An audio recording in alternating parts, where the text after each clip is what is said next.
প্রিয় দর্শক, আসসালামু আলাইকুম রহমতুল্লাহ। দরজায় কড়া নাড়ছে ত্রয়োদশ জাতীয় সংসদ নির্বাচন।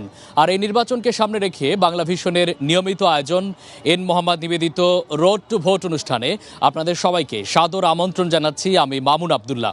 দর্শক, আজ এসেছি আমরা রাজধানীর প্রবেশদ্বার খ্যাত গাজীপুর জেলায়। এই জেলায় মোট 5টি আসন। আমরা এসেছি গাজীপুর 2 নম্বর আসনে। এই আসনে মোট প্রতিদ্বন্দ্বী আছেন 12 জন এবং এই আসনে ভোটার সংখ্যা আছেন 8,04,333 জন, যেটি একক কোনো আসনে বাংলাদেশের সর্বোচ্চ ভোটার সংখ্যা। দর্শক, শুরুতেই আমার অতিথিদের সাথে আপনাদের পরিচয় করে দিচ্ছি। আমার একেবারে বামে আছেন মোহাম্মদ জিয়াউল কবির, বাংলাদেশ কমিউনিস্ট পার্টি সিপিবি, যিনি কাস্তে প্রতীক নিয়ে লড়ছেন। এবং আমার বামে আছেন অ্যাডভোকেট মোহাম্মদ মাহবুব আলম, জাতীয় পার্টির পক্ষ থেকে নিয়ে লড়ছেন লাঙ্গল প্রতীক নিয়ে। দর্শক, আমার ডানে আছেন এই এলাকার ভোটাররা তাদের প্রার্থীদেরকে প্রশ্ন করবেন এই এলাকার সমস্যা এবং সমাধান নিয়ে। শুরুতেই এই এলাকার নির্বাচনের টুকিটাকি খবর নিয়ে আমাদের সাথে যুক্ত হচ্ছেন আমাদের স্টাফ রিপোর্টার মীর মোহাম্মদ ফারুক। ধন্যবাদ মামুন।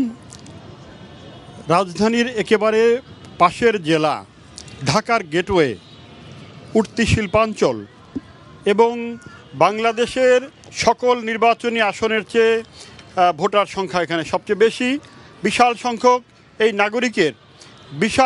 এই নাগরিকের নেতৃত্ব সংকট রয়েছে এখানে। এই 2013 সালে যে সিটি কর্পোরেশন গড়ে উঠেছে, সেই সিটি কর্পোরেশনের 57টি ওয়ার্ডের মধ্যে 36টি আসন নিয়েই এই গাজীপুর 2 সংসদীয় নির্বাচনী আসন। এই নির্বাচনে 12 জন প্রার্থী প্রতিদ্বন্দ্বিতা করছেন, তার প্রতীক বরাদ্দ হয়েছে, কিন্তু নির্বাচনী প্রচার অভিযানে তাদেরকে সকলকে দেখা যাচ্ছে না। নির্বাচনের যে জোয়ার, নির্বাচনের যে একটি উৎসবের আমেজ, সেটি কিন্তু গাজীপুর 2 আসনে এখন পর্যন্ত পরিলক্ষিত হয়নি। আর নির্বাচনের বাকি আছে মাত্র 5 দিন। এই অবস্থা কেন হলো, এই বিষয়টাকে নিয়ে আমরা কথা বলেছিলাম আমাদের গাজীপুর 2 আসনের ভোটারদের সাথে। তারা নেতৃত্বের সংকটে ভুগছেন বলে জানিয়েছেন। তারা বলেছেন গাজীপুর 2 আসনে নেতার অভাব রয়েছে, নেতাদের কমিটমেন্টের অভাব রয়েছে। সে কারণেই আজকে দূষণে ভরাট হয়ে গেছে গাজীপুরের 2টি প্রমত্তা নদী। ভরাট হয়ে যাচ্ছে তুরাগ নদীর মতো যে প্রমত্তা নদী, সেখানে বসবাসের অযোগ্য নগরীতে পরিণত হয়েছে। এখানে একটি আবর্জনার স্তূপে পরিণত একটি জেলা, দুর্গন্ধময় পরিবেশ সকল আবাসিক এলাকাগুলোতে রয়েছে। গাজীপুরে একটি অপরিকল্পিত নগর। এটি 2013 সালে গঠিত হওয়ার পর থেকে 3টি নির্বাচন হয়েছে। 3বার নেতৃত্ব নির্বাচন করেছেন এলাকাবাসী, কিন্তু এই নেতৃবৃন্দ গাজীপুরকে গড়ে তুলতে পারেননি, তারা পরিকল্পিত নগর হিসেবে গড়ে তুলতে পারেননি। এখানে শিল্পায়ন হয়েছে অপরিকল্পিতভাবে, ফলে এখানে দূষণ রয়েছে। এই দূষণে পর্যদস্ত হয়ে পড়েছে এলাকাবাসী। গাজীপুরে 1971 সালে মুক্তিযুদ্ধের শুরু হওয়ার 7 দিন আগে এখানে কিন্তু মুক্তিযুদ্ধ পাকিস্তানি হানাদার বাহিনীর বিরুদ্ধে লড়াই করার মতো, সশস্ত্র সংগ্রাম করার মতো সাহস দেখিয়েছিল এই গাজীপুর তৎকালীন জয়দেবপুরের মানুষ। আজকে সেই জয়দেবপুর নেতৃত্ব সংকটে ভুগছে। গাজীপুরের যে 8 লক্ষ নাগরিক রয়েছে, তার মধ্যে অর্ধেকের বেশি নারী ভোটার। যে 4,03,000 নারী ভোটার আর 4 লক্ষ রয়েছে পুরুষ ভোটার। এই যে বিশাল সংখ্যক ভোটার, এই ভোটারদের নিরাপত্তা, এই ভোটারদের স্বাস্থ্য সেবা, এই ভোটারদের শিক্ষা সেবা, এগুলো দেখার মতো কেউ নেই। আগামী নির্বাচনে একজন নেতা বেরিয়ে আসবে যারা এই বিশাল সংখ্যক নাগরিকের নিরাপত্তা, স্বাস্থ্য, শিক্ষা সহ সকল বিষয়ে দেখভাল করবেন, এমনটাই প্রত্যাশা গাজীপুর 2 আসনের অধিবাসীদের। জি ফারুক, আপনাকে অসংখ্য ধন্যবাদ জানাচ্ছি। আমরা সরাসরি যেতে চাই এই এলাকায় যারা প্রার্থী প্রতিদ্বন্দ্বী করছেন। নিশ্চয়ই আপনার দলের একটি ইশতেহার আছে। এই এলাকায় প্রায় 8 লাখের বেশি ভোটার, 8,04,333 জন। শুরুতেই যদি অ্যাডভোকেট মোহাম্মদ মাহবুব আলম আপনার কাছে আসতে চাই, এখানে নারী ভোটার যেমন আছেন, বেশি সংখ্যক নারী ভোটার 4,03,000 সামথিং। আপনি এই এলাকার জন্য কি কি পরিকল্পনা নিয়েছেন আপনি যদি নির্বাচিত হতে পারেন? অ্যাডভোকেট মাহবুব আলম। জি ধন্যবাদ। আসসালামু আলাইকুম। আমি জাতীয় পার্টির প্রার্থী। আমার দল এ এলাকার নারী ভোটারদেরকে নারীদের জন্যে শিক্ষা প্রতিষ্ঠান, স্বতন্ত্র শিক্ষা প্রতিষ্ঠান, বিশেষ করে নারী শ্রমিক যারা আছে তাদের জন্যে স্বাস্থ্যের ব্যাপারে একটি হাসপাতাল তৈরি করবে, যেখানে তারা ফ্রি চিকিৎসা নেবে।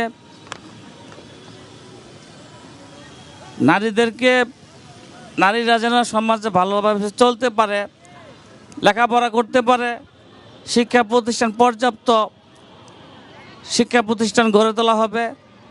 জি মাহবুব ভাই, এই এলাকায় অলরেডি 2টি হসপিটাল আছে, কিন্তু সেই হসপিটালগুলো আসলে খুব বেশি যে মানে পরিকল্পিত এবং সেখানে আইসিইউ নেই এবং সেখানে যে সেবা সেই সেবাটি কিন্তু নেই।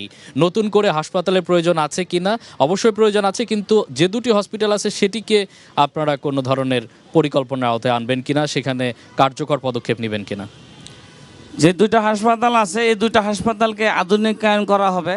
এখানে আধুনিক যন্ত্রপাতি দিয়ে এখানে সুসজ্জিত করা হবে, যাতে এইখানে সমস্ত চিকিৎসা এই এলাকার মানুষ নিতে পারেন। পাশাপাশি এই এলাকার যারা গরিব শ্রমিক, যারা বাইরের গার্মেন্টস শ্রমিক আছেন, তাদের জন্য একটি স্বতন্ত্র হাসপাতাল তৈরি করা হবে।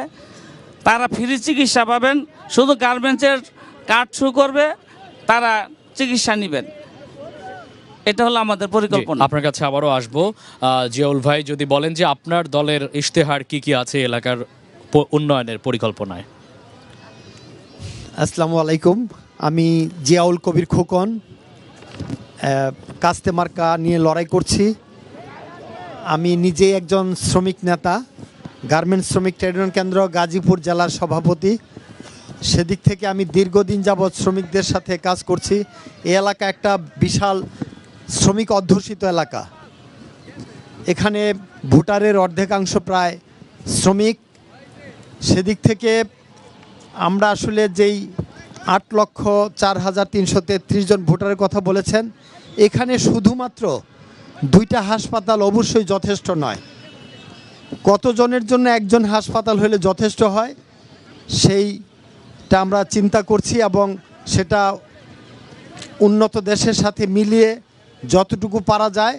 বিশেষ করে প্রথমত প্রত্যেকটা থানায়, যেমন টঙ্গী পূর্ব থানায় একটা হাসপাতাল আছে, পশ্চিম থানাও আমাদের, সেখানে কোনো হাসপাতাল নাই। আমাদের গাছা থানায় কোনো সরকারি হাসপাতাল নাই। আমাদের সদরে মাত্র একটা হাসপাতাল, পুবাইলের একটা অংশ আমাদের সাথে। আমরা প্রত্যেকটা থানায় কমপক্ষে প্রথমে একটা করে হাসপাতাল এবং প্রত্যেকটা ওয়ার্ডে একটা করে একেবারে পরিকল্পিত কমিউনিটি ক্লিনিক, যেখানে পর্যাপ্ত সব কিছু পাওয়া যাবে, এমন একটা কিছু আমরা করতে চাই, যেটা প্রত্যেকটা মানুষ যাতে তার স্বাস্থ্য সেবা পায়। ধন্যবাদ। জি, আপনাদের কাছে আবারও আসবো। আমরা একটু এখানকার ভোটাররা যারা আছেন তারা আমাদের কাছে খুবই গুরুত্বপূর্ণ। আপনারা আপনাদের নাম বলে দাঁড়িয়ে প্রশ্ন করতে পারেন। কে প্রশ্ন করবেন? একটু দাঁড়িয়ে, এই পাশ থেকে হাত তুলেছেন, একটু হ্যাঁ আপনার নাম বলে যদি প্রশ্নটি করেন, দাঁড়িয়ে আপনার নাম বলে প্রশ্ন করবেন। আমি একরামুল হক জিহাদ, আমি ঢাকা সেন্ট্রাল ইউনিভার্সিটিতে পড়াশোনা করছি। আমার প্রশ্ন হচ্ছে যে গাজীপুরের এইবার 8 লক্ষ ভোটারের ভিতরে প্রায় 1.5 লক্ষের বেশি তরুণ ভোটার রয়েছে, যারা প্রথমবারের মতো ভোটাধিকার প্রয়োগ করবেন, এবং আমিও তাদেরই একজন। তো আমি সেই 1.5 লক্ষ তরুণ ভোটারের পক্ষ থেকে আপনাদেরকে প্রশ্ন রাখতে চাই, এবং একজন শিক্ষার্থী হিসেবে, যে আপনারা নির্বাচিত হলে গাজীপুরের শিক্ষার্থীদের জন্য আপনারা কি কি পদক্ষেপ নেবেন, এটি হচ্ছে আপনাদের কাছে আমার একমাত্র প্রশ্ন। জি, শুরুতেই যদি মাহবুব ভাইয়ের কাছে আসি। যে ধন্যবাদ।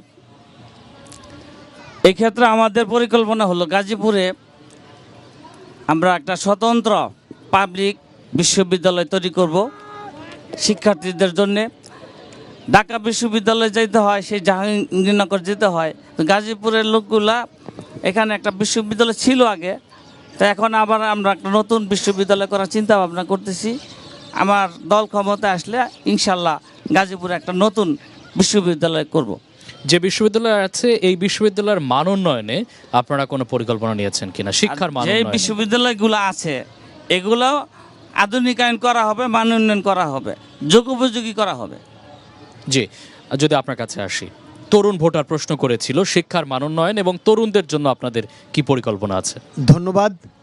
তরুণদের প্রতি আমাদের আহ্বান, এসো গাই তরুণের জয়গান। তারুণ্যই একটা মানুষের শরীরে রক্ত যেমন তাজা রক্ত যেমন বেশি জরুরি, তেমন আমাদের তরুণরাই আমাদের এই সমাজের সবচেয়ে বেশি জরুরি। সেই ক্ষেত্রে আমরা অবশ্যই তরুণদের জন্য যা কিছু করণীয় সবটুকু আমি কমিউনিস্ট, আমি দেশকে ভালোবাসি, মানবতাকে ভালোবাসি। সেদিক থেকে যেখানে যতটুকু করা দরকার সর্বান্তকরণে সব দিক থেকে আমাদের পার্টি এবং আমি ব্যক্তিগতভাবে জাতীয় সংসদে তাদের কথাগুলি তুলে ধরব। শুধু তরুণরা না, একটা নিরাপদ গাজীপুর 2 গড়ে তুলতে চাই। এটা দেখে যেন সারা বাংলাদেশ শিখে। নারীদের জন্য, তরুণদের জন্য, যুবকদের জন্য চাকরি নিশ্চয়তা, চাকরি না থাকলে তাকে বেকার ভাতা ইত্যাদি না থাকার কারণেই আমাদের যুব সমাজ নষ্ট হয়ে যায়। আমরা এত মানুষের দরকার রাষ্ট্রীয়ভাবে। আমাদের দেশে একটা উদাহরণ আমি দিতে চাই, এই যে অটোরিকশা, এখানে লক্ষ লক্ষ অটোরিকশা, কিন্তু অটোরিকশা নিয়ন্ত্রণের জন্য একটা যুব সমাজকে কাজে লাগানো যায়। সেখান থেকে একটা রাষ্ট্রীয় আয় রাজস্ব আসে যদি সরকার সেটাকে গুরুত্ব দেয়। কোনো সরকারি অটোরিকশাকে গুরুত্ব দিচ্ছে না, কিন্তু একটা শ্রেণী সেখান থেকে চাঁদা তুলে নানানভাবে তারা তাদের কর্মীদেরকে পালছে। কিন্তু এটা যদি নিয়ন্ত্রিত হয় এবং রাষ্ট্রীয়ভাবে হয়, রাজস্ব আয় বাড়বে এবং তরুণরা চাকরি পাবে। নিশ্চয়ই সেখানে জিয়াউল একটা ভাই, বাহিনী গড়ে তোলা যায়। তরুণদের অনেকগুলো ক্যাটাগরি আছে, শিক্ষিত তরুণ আছে, শিক্ষিত তরুণ, এবং অশিক্ষিত যারা আছে, অর্ধশিক্ষিত, শিক্ষিত এবং একেবারে সম্পূর্ণ বেকার তরুণ। নিশ্চয়ই আপনাদের কাছে আবারও আসবো। আমরা একটু ভোটারের প্রশ্ন নিতে চাই, কেউ হাত তুলে প্রশ্ন করবেন। এই পাশ থেকে অনেকে প্রশ্ন করেছেন, সামনে থেকে একজন প্রশ্ন করেছেন, সম্ভবত আপনি টিআইবি থেকে একজন প্রতিনিধি আছেন। আচ্ছা, আপনার প্রশ্নটি নিয়ে নেই, আপনার প্রশ্নটি করবেন। হ্যালো, আসসালামু আলাইকুম। আমি ইমতিয়াজ শিহাব। আমি প্রার্থীদের প্রতি প্রশ্ন, আপনার প্রতি পরিবেশ দূষণ এবং আমরা আপনার প্রশ্নটি আবার নিব, আমাদের যান্ত্রিক ত্রুটির কারণে প্রশ্নটি নিতে পারছি না। আপনাদের কাছে আসতে চাই, এই এলাকা বলা হয় যে রাজধানীর প্রবেশদ্বার খ্যাত, এটি আসলে অপরিকল্পিতভাবে একটি নগরী তৈরি হয়েছে, নগরায়ন বলা চলে। সেখানে আমরা আসতেই দেখলাম রেল ক্রসিংয়ের সরু একটা রাস্তা, রেল ক্রসিংয়ে এখানে যানজট লেগেই থাকে, রাস্তাগুলো বেশ সরু। সোজা কথা, নাগরিকদের জন্য যে নাগরিক সুবিধা, সেই সুবিধাগুলো নেই। যদি আপনার কাছে আসি মাহবুব ভাই, এই সমস্যাগুলো নিয়ে, অপরিকল্পিত নগরায়ন নিয়ে আপনি কোনো কাজ করবেন কিনা? জি, ধন্যবাদ। যদি আমি নির্বাচিত হতে পারি তাহলে এই যে রেল ক্রসিংয়ের কথা বলছেন, এটা চিন্তা ভাবনা আছে। এখানে একটা আন্ডারপাস নির্মাণ করা হবে। পাশাপাশি যেই উড়াল সেতু, যেটা টঙ্গী কলেজ গেট শেষ হয়েছে, সেই উড়াল সেতুটা জয়দেবপুর চৌরাস্তার সাথে এটাকে আমরা মিলন ঘটাবো। অর্থাৎ বাহিরের ডিস্ট্রিক্টের যেই গাড়িগুলো আছে এগুলো উপর দিয়ে চলে যাব, আর এই এলাকার লোক, এলাকার জনগণ তারা উপর দিয়েও চলাচল করতে পারবে এবং নিচ দিয়েও চলাচল করবে। যোগাযোগ ব্যবস্থার পরিবর্তন আনবো ইনশাআল্লাহ। জিয়াউল কবির ভাই, যেটি হচ্ছে বাহিরের মানুষ এই এলাকার উড়াল সেতুগুলো সুবিধা পাচ্ছে, কিন্তু এই এলাকার মানুষ সেই সুবিধাটা পাচ্ছে না, একটা প্রশ্ন। হ্যাঁ, একদম ঠিক কথা বলছেন। আমরা আসলে মামুন ভাই বলেছেন যেটা করবেন, এটা তো অবশ্যই করা দরকার দ্রুত। আমাদের এই নগরায়নটাই অপরিকল্পিত। এখানে আমাদের ফারুক ভাই, জেলা প্রতিনিধি বাংলা ভিশনের, উনি চমৎকার বলেছেন যে এটা একটা নোংরা ডাস্টবিনের শহর, এমন শহর, ঢাকার নিকটবর্তী শহর, এটা যাতে না হয়। আর এই নাগরিক সুবিধাগুলি বেশিরভাগই আমাদের সিটি কর্পোরেশন দেখার কথা, তারা যদি না দেখে আমরা সংসদে এগুলি নিয়ে কথা বলবো এবং আমাদের যতটুকু সাধ্য, যতটুকু ক্ষমতার ভিতরে আমরা ততটুকু, অর্থাৎ আসল কথা হলো একজন নেতা, একজন যিনি নেতৃত্ব দিবেন, যাকে নেতৃত্ব দেওয়া হবে, মানুষ যাকে ভোট দিয়ে নেতৃত্ব দিবেন, তার আন্তরিকতার উপরেই নির্ভর করে। জি, আমরা সেই আন্তরিকতা অনেকদিন ধরে অভাব দেখেছি। আমরা একটু ভোটারদের কাছে যেতে চাই, ভোটারদের প্রশ্ন মূল্যবান। সামনে একজন হাত তুলেছেন, একজন মুরব্বী, আমরা একটু তার প্রশ্নটি নিতে চাই। টিআইবি থেকে সম্ভবত তিনি। যে আপনার প্রশ্নটি করবেন। আসসালামু আলাইকুম, আমার নাম হাসান আলী, আমি টিআইবির সঙ্গে কাজ করি। যে আপনার প্রশ্নটি করুন। আমার প্রশ্নটা হলো, বাংলাদেশের দুর্নীতি সম্বন্ধে আমরা সবাই জানি, সবাই সম্যক ধারণা। এই পার্টিকুলার দুজন প্রার্থী আমাদের সামনে আছেন, একজন কমিউনিস্ট পার্টির আর একজন জাতীয় পার্টির। দুজন প্রার্থীর কাছে আমার জিজ্ঞেস তাদের অতীত অভিজ্ঞতা এবং কমিউনিস্ট পার্টির চিরাচরিত ধারার যে অভিজ্ঞতা, সেই আলোকে তারা এই দুর্নীতিকে কিভাবে দমন করবেন, তাদের পার্টির বা তাদের এই ইলেকশন ম্যানিফেস্টোতে তাদের দুর্নীতি অ্যাড্রেস করার জন্য কি কি পয়েন্ট আছে, সেই পয়েন্টগুলো আমাদের কাছে তুলে ধরবেন। ধন্যবাদ আপনাকে। আপনাকে ধন্যবাদ। আমরা প্রশ্নটি পেয়েছি, প্রশ্নটি পরিষ্কার, নিশ্চয়ই আপনি উত্তর দিতে পারেন। ধন্যবাদ টিআইবিকে। আমরা আসলে প্রথমত নেতৃত্বকে সৎ হইতে হবে। দুর্নীতি দূর করতে হলে প্রথমত নেতাকে সৎ হইতে হবে, তারপর আমাদের পুলিশ প্রশাসনকে ঢেলে সাজাতে হবে, ঘুষ দুর্নীতি মুক্ত করতে হবে।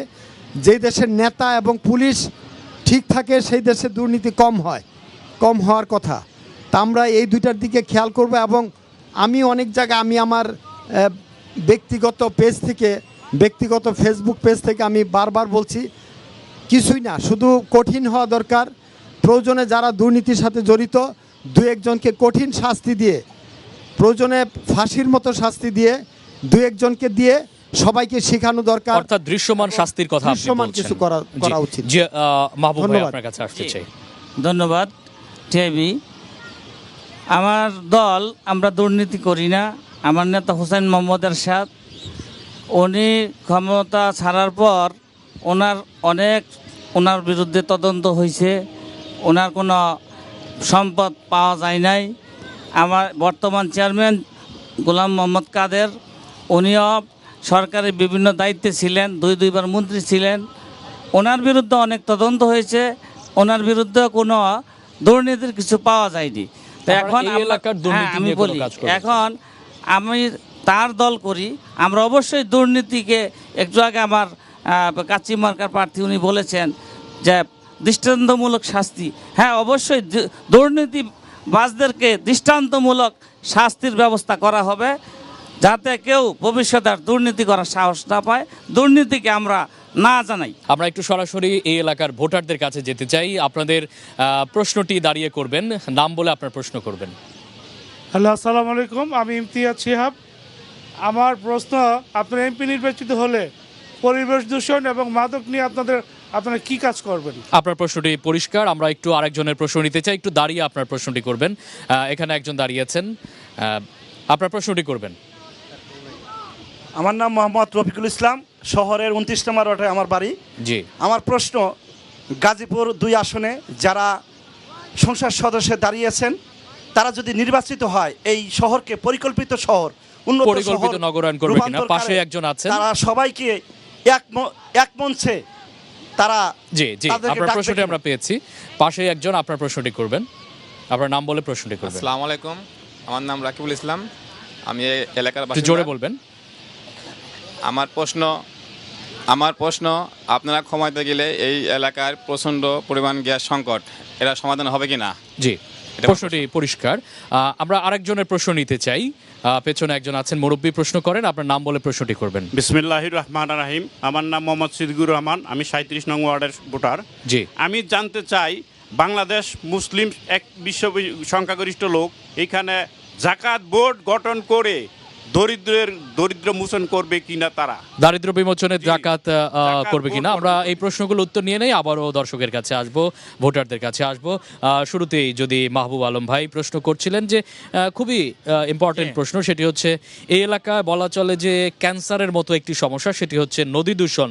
এখানে চিলাইমারি নদী প্রায় নিশ্চিহ্ন, এখানে ভরাট হয়ে গেছে, এবং একই সাথে তুরাগ নদী বেশ অব্যবস্থাপনা, এখানে কালো হয়ে আছে পানি, খুবই দূষিত পানি। এটি আসলে খুবই কাম্য নয়। আপনারা ক্ষমতায় গেলে কি করবেন? জি, ধন্যবাদ।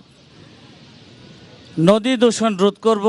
নদীতে যে সকল বজ্র আসে, বিশেষ করে কলকারখানার বজ্র, যাতে তারা পরিবেশ আইন মেনে বজ্র ফেলে, সেটার দিকে আমরা দৃষ্টি রাখব এবং তাদেরকে উৎসাহিত করব সকলে মিলে আমাদের নদীকে যেন আমরা রক্ষা করতে পারি সেদিকে আমরা চেষ্টা করব। গ্যাস সংকটে আপনাদের আর গ্যাস সংকটের বিষয় এটা জাতীয় সমস্যা, যদি নতুন কোনো গ্যাস ক্ষেত্র আসে সেই ক্ষেত্রে আমার জাতীয় সমস্যা হ্যাঁ। এবং লিকেজ আছে অনেক জায়গায়, যেটি আসলে আতঙ্কের বিষয়। সেগুলো নিয়ে কোনো পরিকল্পনা আছে কিনা? ঢাকা ময়মনসিংহ রোডের এখানে অনেক লিকেজ আছে হ্যাঁ। গেছে। এগুলা যে লাইন পুরাতন হয়ে গেছে সেই ক্ষেত্রে এগুলা নতুন লাইন পুরাতন হয়ে গেছে। একটু হ্যাঁ। আসতে চাই জিয়াউল কবির আপনার কাছে, সিপিবি। প্রশ্নগুলো শুনছিলেন নিশ্চয়, আপনি উত্তর দিবেন। একটা একটা করে হ্যাঁ, এক একটা করে বলেন। আপনি বলেন। নগরায়ন এবং দূষিত যে আসলে নদী, এই যে ভরাট হয়ে গেছে, চিলাই নদী প্রায় নিশ্চিহ্ন হয়ে গেছে, সেটি নিয়ে কি ধন্যবাদ। করবেন? আমরা সবাই জানি আমাদের পানি বিষাক্ত, যেখানে মাছ থাকার কথা, যেখানে পরিবেশ সুন্দর থাকার কথা, আসলে পরিকল্পিত নদীও নাই এবং এক কোনো কারখানাই আমাদের দেশে, মানে বিদেশিরা আমাদের দেশে কাজ নিয়ে আসে, মানে সস্তায় কাজটা করে তারা বেশি লাভ করে নিয়ে যায়। প্রত্যেকটা প্ল্যান নাই, কোনো ট্রিটমেন্ট প্ল্যান থাকতে হবে প্রতিটা কারখানা। এটা আইন, পরিবেশের আইন এবং শিল্প আইনেও প্ল্যান, এটার কি বলে, রিফাইনারি প্ল্যানিং থাকতে হয় এবং প্রত্যেকটা কারখানায় এটা থাকতে হয়। এটা যদি করে তাইলে তারা দূষণ মুক্ত পরিবেশ করে দূষণের যে ছাড়পত্র যে বিষয়গুলো আছে সেগুলো নিয়ে ছাড়পত্র করছে কিনা? আমাদের দেশে সেখানেও দুর্নীতি, ঘুষ এগুলি দিয়ে তারা ছাড়পত্র পেয়ে যায়। আসলে এগুলি পাওয়ার কথা না। শিল্পাঞ্চল এবং ঘন শিল্পাঞ্চল ঘন এলাকা, শিল্পাঞ্চলের কারণে এখানে এটা হইতেছে। গ্যাসের একটি সমস্যা থেকেই যায়। সেটি নিয়ে গ্যাসের কোনো সংকট পরিকল্পনা? আসলে কিছুটা তো আমরা দেখছি কয়দিন আগে পত্রিকায় দেখছি যে মাটির নিচে এক জায়গায় গ্যাস লুকায় রাখছে। আমাদের দেশের ব্যবসায়িক সিন্ডিকেটরা এই কাজগুলি করে। আসলে দুর্নীতি গোড়া থেকে একেবারে টপ টু বটম দুর্নীতি। এই দুর্নীতি দূর করতে না পারলে আমাদের কোনো সংকটই কাটবে না। কিভাবে আমাদের এই গ্যাসের দাম বেঁধে দিতে হবে, না পাইলে গ্যাস পাবো না। কিন্তু যদি দামে পাওয়া যাবে কেন? আমার গ্যাসের দাম 1000 টাকা, 1200 টাকা বা 900 টাকা, এটা কেন 2600 টাকা হবে, কেন 3200 টাকা হবে?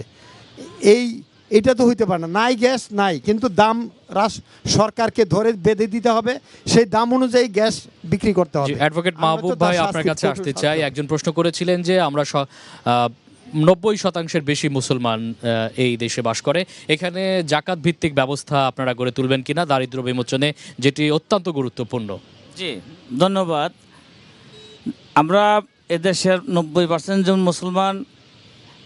এদেশে ইসলাম রাষ্ট্রধর্ম আমাদের জাতীয় পার্টি সরকার এরশাদ সাহেব করেছিলেন। ইসলাম ধর্মের জন্যে অনেক কাজ করেছেন। শুক্রবারকে সাপ্তাহিক ছুটি ঘোষণা করেছেন। মসজিদ মাদ্রাসার বিদ্যুৎ, গ্যাস, পানি বিল মওকুফ করেছেন। তারপরে ইমামদের বেতন ভাতা চালু করেছেন। তো এখন জাকাত বোর্ড, যেটা জাকাত বোর্ডের এই বিষয়ে আমি নির্বাচিত হলে আমার সংসদে এই বিষয়ে কথা বলবো। হ্যাঁ, কথা বলবো যাতে জাকাত বোর্ড গঠন করে দারিদ্র বিমোচন করা হয়। জিয়াউল কবির ভাই, আপনার কাছে একই প্রশ্ন, যে আমরা দেখেছি জাকাত ব্যবস্থা যদি সঠিকভাবে মেনটেন করা যায়, আমরা হযরত ওমর রাদিয়াল্লাহু তাআলার সময় দেখেছি জাকাত নেওয়ার মানুষ পাওয়া যায় না এক সময়। আপনারা সেই জাকাত ব্যবস্থা বোর্ড কার্যকর করবেন? ধন্যবাদ। জাকাত শুধুমাত্র 2.5%, আমরা জানি 100 টাকা 2.5 টাকা, এটা দিয়ে 2.5% মানুষের উপকার করা যায়। কিন্তু আমাদের দেশে দরিদ্র হলো 95% জনই দরিদ্র সীমার নিচে। সেদিক থেকে আর 60% তো অতি দরিদ্র, মাত্র 5% মধ্যবিত্ত এবং উচ্চবিত্ত, 1% উচ্চবিত্ত, বাকি 4% মধ্যবিত্ত, আর বাকি 60% হলো আপনার অতি দরিদ্র, আর 95% হলো আপনার দরিদ্র। সেই ব্যবস্থাটা নেবেন কি? সেদিক থেকে জাকাত একটা অংশ, এটা তো অবশ্যই নিব। এটা দিয়েই শুধু হবে না, এর সাথে আরও রাষ্ট্রীয় যা যা করণীয় সবটুকু আমরা করতে চাই। রাষ্ট্রীয় ব্যবস্থা আমরা দর্শকের কাছে আসতে চাই। এই এলাকার যারা ভোটার আছেন, দয়া করে আপনার নাম বলে প্রশ্নটি করবেন। আপনার নাম বলে প্রশ্ন করবেন। আমার নাম জাকির হোসেন, আমার 28 নম্বর ওয়ার্ডে বাসা। আসলে আমি বলতে চাচ্ছি যে আজকে যুব সমাজ ধ্বংস হয়ে যাচ্ছে মাদকের কারণে। আমাদের এই গাজীপুর 2 আসনে আগে পরে যত সংসদ সদস্য আসছেন সবাই বলেছেন মাদককে না বলে, কিন্তু দেখা যাচ্ছে তারাই আবার মাদককে চালু করেছে। আমার প্রশ্ন যে মাদক নিয়ে আমাদের সংসদ সদস্য পদপ্রার্থীর সামনের কি পরিকল্পনা কি? জি, প্রিয় ভোটার, আপনার প্রশ্নটি পেয়েছি। নিশ্চয় এই এলাকাকে বলা হয় যে মাদকের স্বর্গরাজ্য, এবং এই এলাকায় মাদকের কারণে কিন্তু সন্ত্রাস এবং চাঁদাবাজি এই সমস্যাগুলো হয়ে থাকে। আপনাদের কাছে আসতে চাই, মাদক সমস্যা নির্মূলে আপনারা কি পদক্ষেপ নেবেন? একই সাথে রাস্তায় যে চাঁদাবাজি বিভিন্ন গাড়ি থেকে কিংবা আমরা যানবাহন থেকেও চাঁদাবাজি দেখেছি, এই এলাকায় যখন রাজধানীতে প্রবেশ করে তখন এই এলাকা থেকে যানবাহনের চাঁদাবাজি নেওয়ার কারণে কিন্তু পণ্যের দাম বেড়ে যায়। আপনারা সেটি রোধে কি করবেন, শুরুতেই যদি মাহবুব ভাই বলেন। জি, ধন্যবাদ। আমার সরকার, আমরা জাতীয় পার্টি চাঁদাবাজে বিশ্বাসী না, আমরা চাঁদা করি না, আমরা কখনো চাঁদা নেই না। তা সেই ক্ষেত্রে আমরা নির্বাচিত হইলে চাঁদাবাজদেরকে আমরা নির্মূল করব, সে কোনো চাঁদা থাকবে না। ওই যে ভোগ্য পণ্যের মধ্যে যে চাঁদা নেওয়ার কারণে সাধারণ লোকেরা এতে পণ্যের পরিবহনের চাঁদাবাজি, পরিবহনের চাঁদার কারণে সাধারণ পণ্যের দাম বৃদ্ধি পায়। এটা আমরা কঠোর হস্তে দমন করব। পাশাপাশি মাদকের ব্যাপারে যে কথাটা বলছেন, মাদককে আমরা নির্মূল করব। আমি নিজেও মাদক সেবন করি না, আমার কোনো মাদকের কোনো নেশা নাই। আমরা সেটি আসলে দেখতে চাই যে এটি আসলে কথার ফুলঝুরি কিনা, আপনারা নির্বাচিত হতে পারলে সেটি করবেন কিনা, নিশ্চয়ই সেটি এলাকার ভোটাররা দেখবে। একটু জিয়াউল কবির ভাই, আপনার কাছে আসি। মাদক নিয়ন্ত্রণে আপনাদের কোনো পরিকল্পনা আছে কিনা? চাঁদাবাজি নিয়ন্ত্রণে কোনো পরিকল্পনা আছে কিনা? ধন্যবাদ। এককালে আমরা মাদক বলতে গাঁজা বুঝতাম, তারপরে আফিং, ভাং, হেরোইন, এখন আরও কঠিন কঠিন আইস সহ আরও কঠিন মাদক আসতেছে। এগুলি কোথা থেকে আসে, কিভাবে আসে, সেই বর্ডারগুলিকে আগে সিলগালা করতে হবে। বর্ডার যারা নিয়ন্ত্রণ করে তারা মাদক, তারা বড় বড় মানে কি বলবো এটাকে, রাঘব বোয়াল, এই রাঘব বোয়ালদেরকে যদি শাস্তি দেওয়া হয়, কঠিন শাস্তি, তাহলে মাদক অনেকটা নির্মূল হবে। মাদক দেশে ঢুকতেই পারবে না। আমাদের মিয়ানমার দিয়ে মাদক ঢুকে, ভারতের কোন কোন করিডোর দিয়ে মাদক ঢুকে, সেগুলিকে কঠিন হস্তে দমন করতে হবে। অর্থাৎ মাদকের মূলে আপনারা কুঠার আঘাত হানবেন। এই এলাকার একটা সমস্যা হচ্ছে বর্জ্য অব্যবস্থাপনা, যেখানে আসলে শিল্প কারখানার যে বর্জ্য আছে সেটি অব্যবস্থাপনা, এই এলাকাটা বেশ একটা ভাগাড়ে পরিণত হয়েছে। সেটি নিয়ে আপনার কোনো পরিকল্পনা আছে? সেটি আমরা যেটা শুনছিলাম যে চীন আমাদের থেকে এই ময়লার বাগারগুলি কিনবে এবং বিদ্যুৎ উৎপাদন করবে, আমাদের থেকে একটা বিল নিবে। যদি এই পরিকল্পনাটা বাস্তবায়ন করা যায় তাইলে আমরা অনেকটা পরিবেশ দূষণ থেকে বাঁচবো এবং আমাদের ডাস্টবিন যেটাকে বলি আমরা গাজীপুর, সেই ডাস্টবিন থেকে আমরা রক্ষা পাবো। ধন্যবাদ। যে এই ময়লা বর্জ্য থেকে তাপ বিদ্যুৎ উৎপন্ন হয়, আমরা ক্ষমতায় আসলে ইনশাল্লাহ এই কাজটা করব। জাস্ট এক বাক্যে ভোটারদের উদ্দেশ্যে কি বলবেন জিয়া ভাই? আমরা সবার সুস্বাস্থ্য কামনা করছি এবং সবাই আমরা আসেন ভালো হয়ে যাই। আমি নিজে ভালো হই, আমরা সবাই ভালো হই, ভালো হইলেই দেশটা ভালো হবে। সবাই ভালো হই। যদি মাহবুব ভাই বলেন এক বাক্যে। জি, আমি এক বাক্যে বলবো যে আমরা সবাই ভালো হই এবং ভালো লোককে নির্বাচিত করি, ভালো লোককে যোগ্য এবং ভালো লোককে সবাই আমরা ভোট দিই। জি, আপনাদের অসংখ্য ধন্যবাদ। দর্শক, আসলে আমরা সবাই মিলে যদি আমাদের কথা যদি রাখি এবং আমরা যে প্রতিশ্রুতি দিচ্ছি সেগুলো যদি বাস্তবায়ন করতে পারি, তাহলে এই রাজধানীর প্রবেশদ্বার খ্যাত গাজীপুর জেলাটিও অত্যন্ত চমৎকার এবং খুবই মডেল একটি জেলা হবে, এমনটি প্রত্যাশা করছি। আপনারা এতক্ষণ দেখছিলেন এন মোহাম্মদ নিবেদিত রোড টু ভোট অনুষ্ঠান। আজকের মতো এখানে বিদায় নিচ্ছি। সবাই ভালো থাকবেন, সুস্থ থাকবেন। আল্লাহ হাফেজ।